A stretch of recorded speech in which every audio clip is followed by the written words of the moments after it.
Bubuksan na natin ang ating nabiling Panasonic AC rechargeable beard hair trimmer. Okay?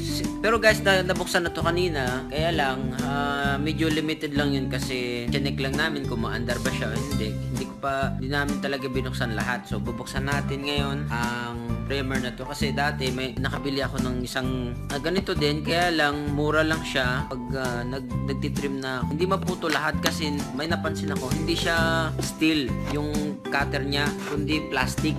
So ngayon, mas maganda talaga bumili ka na ng with quality, di bali na kung mahal. Okay, so ito na ngayon guys. So makikita nyo, by the way guys, ang price nito is 188 real. Okay, so wala siyang promo, sinili ko na. Kasi nung nakaraang araw, mga 4 days ago, nagpagupit ako. Kaya lang ito, hindi maganda yung pagkakaputol ko. Sabi ko sa kanya, my friend, you make it shiny. Pero ang ginawa, mayroon pa. Okay, so ito, meron siyang trimmer. Ayan, ito na talaga yung trimmer niya. Okay, ang maganda dito guys, na-adjust mo siya. Ayan. Ito natatanggal din. Ayan. So may adjustment siya. Kung gusto mong 17, medyo mahaba-haba pa ang hair mo, di 17 mo. Kung gusto mo ng medyo may buhok pa, ilagay mo sa number 1. So mayroon din siyang kasamang charger. Tapos meron siyang application shaver, parang yata to, parang pampadulas para hindi masugatan yung yung scalp. Tapos meron din siyang brush na halimbawa pag ginamit mo na to, medyo kasi lahat yung mga buhok mo kasi na hindi nalalaglag, naiiwan dito, kaya ito binabrush mo siya para matanggal. Ayan. So ito ang gamit ng brush na to. Sige guys, punta na tayo sa CR at tayo mag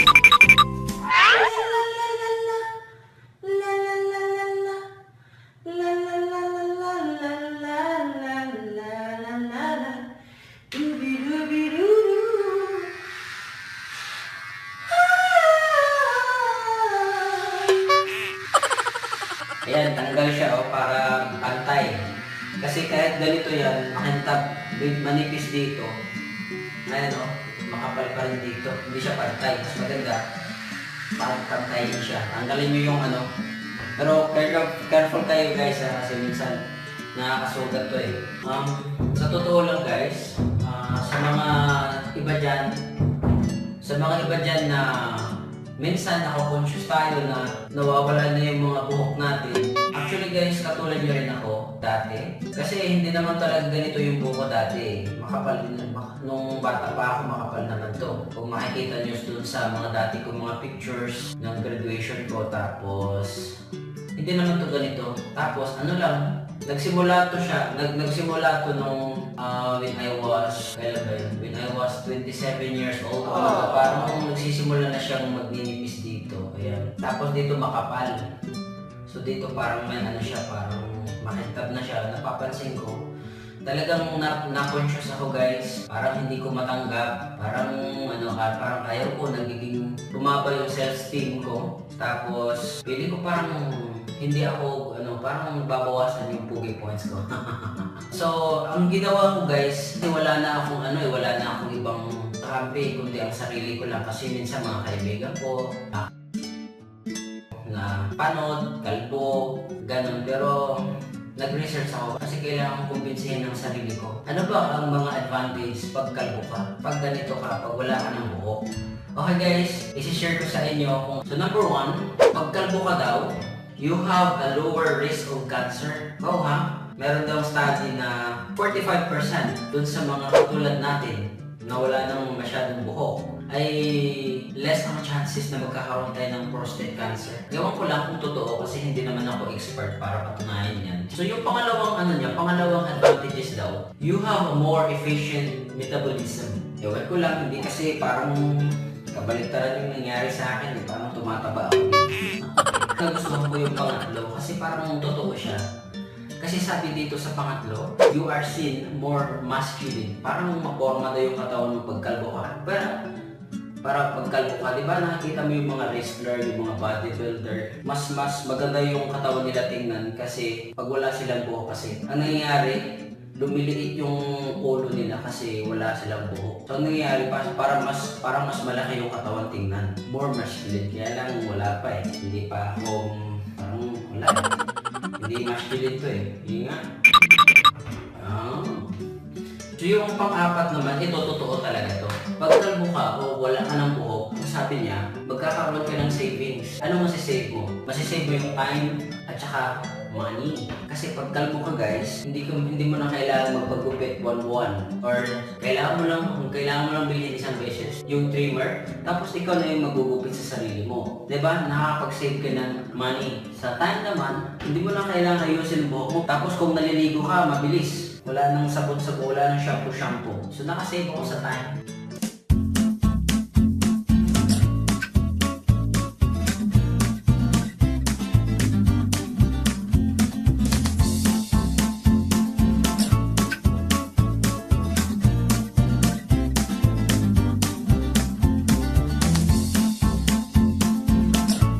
Pero yung panglima guys, sabi nung panglima, pag pag kalbo ka daw, kahit anong isuot mong sombrero, bagay sa'yo. Kaya lang, isa lang yung sombrero ko eh. Hindi ko, yung brown lang nakikita ko dun sa dati kong mga vlog. Tapos isa pang advantage daw, pag number 6 na advantage, pag kalbo ka, parang nagiging trend kasi pag kalbo, nakikita mo yung mga businessman, yung mga executive, pag kalbo ka, parang kakaibang dating, no? Yun nga, napapansin ko kasi yung manager namin kalbo eh. Yung pang pitong advantages guys, hindi mo na kailangan mag-worry kung bakit nakakalbo ka. Kasi alam mo, pag palagi mong iniisip na bakit nakakalbo ako, hindi ko matatanggap to. Guys, acceptance is the best medicine. Okay, so yung pangwalo guys, ito din isa sa mga nagustuhan ko dun sa nabasa ko. Sabi niya, pag kalbo ka raw, hindi ka tumatanda.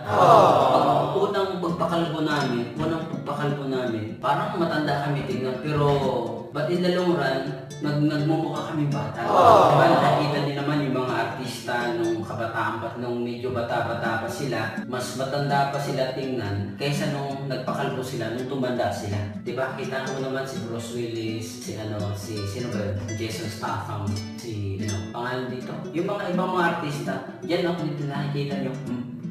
Diba? So, mas nagmukha silang bata nung nagpakalbo sila. So guys, yan, nung nabasa ko yan guys, grabe, ibang impact sa akin guys. Confident na akong magpakalbo. Kaya, yun nga, sabi ng friend sa akin, Jeffrey, acceptance is the best medicine.